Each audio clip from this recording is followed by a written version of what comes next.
pemirsa, kita kembali di segmen keempat dalam program Bukan Perempuan Biasa on Net TV Sulsel langsung dari Hotel Maxman Jalan Taman Makam Pahlawan.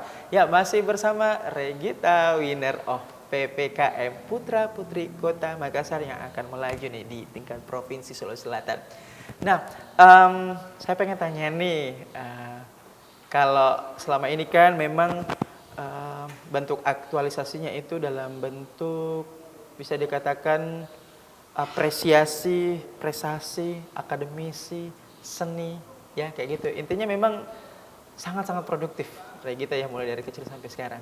Suka dukanya deh menjadi seorang Regita yang harus tampil produktif walaupun kadang juga punya sisi lemah pastinya ya pada saat kita di kamar istirahat, aduh capek ya Allah, kayak gitu misalnya nih ya. Apa suka dukanya gitu menjadi seorang Regita? Kalau suka dukanya ini saya bisa kaitkan Kak dengan saya sendiri sebagai pribadi anak tunggal. Anak tunggal. Okay. Jadi mari kita lihat ini anak tunggal dari segi suka dan dukanya. Kalau sukanya tentu saja kegiatan-kegiatan apapun yang saya ikuti itu selalu didukung oleh orang tua saya, terutama ibu saya, didukung juga oleh pihak keluarga yang lain karena mungkin orang tua atau keluarga saya itu berpikir anak saya cuma satu. Kalau bukan dukung dia, bukan memfasilitasi dia, siapa lagi yang bakal kita dukung? Maka dari itu, berangkat dari pemikiran tersebut, saya berpikiran bahwasanya ketika saya mendapatkan privilege ini, bagaimana saya mampu untuk mengimplementasikannya, mampu untuk menjalankannya dengan sebaik mungkin ketika hal itu masih diberikan oleh orang tua saya kepada saya. Terus untuk dari dukanya sendiri, ya karena anak tunggal Kak, jadi tidak punya saudara, tidak punya teman untuk bercanda, kadang juga itu saya capek. Walaupun saya capek itu, kadang ada mungkin beberapa cerita yang bisa saya ceritakan ke orang tua saya, ada juga beberapa mungkin Kak cerita yang pasti kita anggap private lah, yang kayak diri kita sendiri saja yang mau tahu. Nah biasa kalau saya capek itu selain cerita ke ibu, tapi kalau misalnya benar-benar capek dan tidak mau cerita, biasanya saya itu suka melarikan fokus saya itu ke mendengarkan musik atau ke nonton YouTube. Itu benar-benar terhibur sekali, dan ketika saya merasa capek, saya langsung bilang ke diri saya, oke, istirahat. Kita tidak perlu untuk paksakan karena semua ada limitnya, semua ada kapasitasnya. Dan kemungkinan juga saat itu mengisi waktu dengan konten sosial media kali ya. Lumayan kalau lumayan. Iya kan? Nah, kalau misalnya ngumpul nih bareng keluarga, itu ngapain aja tuh ya? Kalau quality time nih bersama keluarga itu ngapain aja? Apakah keluar jalan-jalan ke alam, ke pantai, atau mungkin ke shopping mall, atau di rumah aja gitu sambil nonton TV, makan-makan, atau gimana tuh? Kalau untuk quality time sendiri itu tidak monoton keluar terus atau tidak monoton di rumah terus, kadang 50-50 Kak, 50-50. Lebih banyaknya kalau keluar itu bukan berwisata, tapi lebih wisata kuliner, bukan wisata alam. Jadi kadang mencoba makanan yang baru sama bunda itu, kadang coba ada makanan baru di jalan ini, di jalan itu. Betul-betul itu merupakan self healing bagi kita berdua. Terus udah itu kalau untuk di rumah sendiri, walaupun ini bawaannya adalah santai, kata-katanya adalah santai, tapi perlu diketahui kalau misalnya di rumah itu saya biasanya quality time itu membahas apa yang misalnya saya dapat di kampus, kayak tadi saya belajar soal ini, ternyata tadi bunda, ternyata tadi saya beritahu juga ke nenek, ternyata tentang kasus ini itu yang ada di televisi itu harusnya seperti ini, bla bla bla. Akhirnya lagi-lagi akademik lagi ya. Walaupun kembali santai, lagi akademik lagi ya. Betul Kak, jadi betul-betul orang tua juga kayak, oh ternyata seperti itu, saya kiranya seperti ini. Jadi quality time-nya itu tidak begitu tegang pembawaannya Kak, tapi semi tegang, semi santai juga. Jadi ada leluconnya juga sedikit, ada seriusnya sedikit. Jadi kami itu lebih suka untuk membahas seperti itu Kak, hal-hal seperti itu. Bagaimana kayak pendapat kami masing-masing. Hal-hal yang produktif tapi dikemas dengan suasana santai di rumah Kak, kayak gitu ya. Nah, artinya semuanya di ngeblendin kan, dicampur ya menjadi satu tapi tetap santai gitu ya. Nah, kalau di teman-teman nih lingkungan pergaulan ya, kalau di mata teman-teman kuliahnya Regita ini seperti apa sih? Kalau stigmanya sih Kak, untuk anak sekarang orang suka bilang super duper mega ekstra sibuk.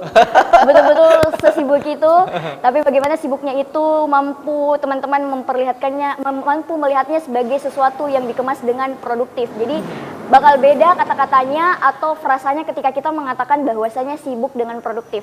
Karena kalau produktif itu berarti kegiatan-kegiatan yang kita lakukan itu sudah betul-betul kegiatan yang bagus, yang tidak menyiksa kita, yang kegiatannya itu tidak termasuk kegiatan yang toxic productivity. Iya. Sedangkan kalau misalnya sibuk itu saja, belum tentu sibuknya kita tuh menghasilkan sesuatu yang bagus. Betul. Kadang sibuknya kita itu betul-betul menyiksa diri sendiri sampai tidak ada waktunya kita untuk istirahat. Jadi teman-teman itu sukanya melihat sebagai seseorang yang sibuknya itu betul-betul sibuk produktif. Karena saya juga kan sering membagikan di Instastory saya kayak saya habis kegiatan ini loh, habis kegiatan itu. Jadi teman-teman bisa melihatnya seperti itu dan saya jadikan highlight tersendiri Kak. Kenapa saya jadikan highlight tersendiri untuk prestasi dan kegiatan supaya itu menjadi personal branding, poin tambahan saya. Nah nanti nih kalau misalnya ketemu sama teman-teman sekolah, tau-taunya sekarang teman-teman sekolah misalnya teman SD SMP kan belum terjun ke pageant tuh ya. Nah, tahu-taunya ketemu kan atau mungkin udah pernah ketemu pada saat Regita ini jadi pageant fighter dan bahkan winner. Itu respon dan reaksi mereka kayak gimana sih?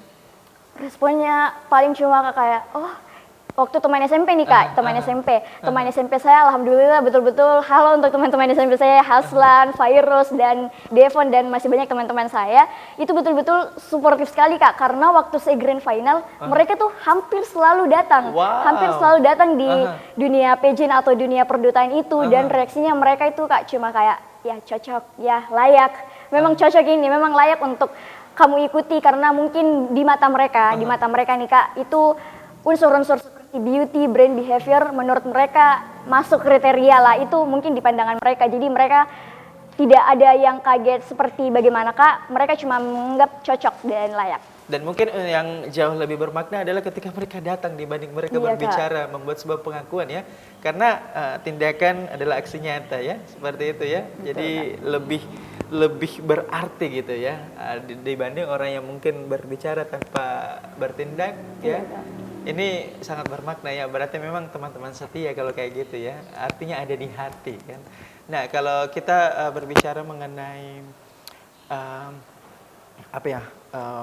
pencapaian ya atau istilahnya mungkin kesibukan-kesibukan yang lain, gimana cara ngatur waktunya ya yang sangat padat ini, gimana tuh?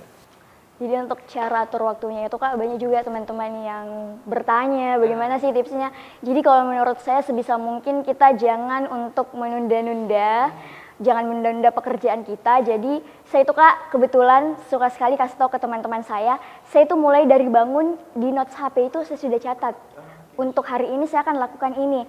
Terus iya betul Kak. Terus untuk besoknya itu saya bakal lakukan ini. Jadi saya bakal checklist Kak apa-apa saja yang sudah saya lakukan. Menurut saya to-do list itu adalah sesuatu yang cukup membantu dan cukup berguna untuk saya bagaimana saya bisa memanage waktu-waktu tersebut. Kemudian saya lihat lagi Kak skala prioritas. Jadi saya bandingkan misalnya nih ada kegiatan yang berbentrokan antara ini dan ini. Saya lihat prioritasnya yang mana nih.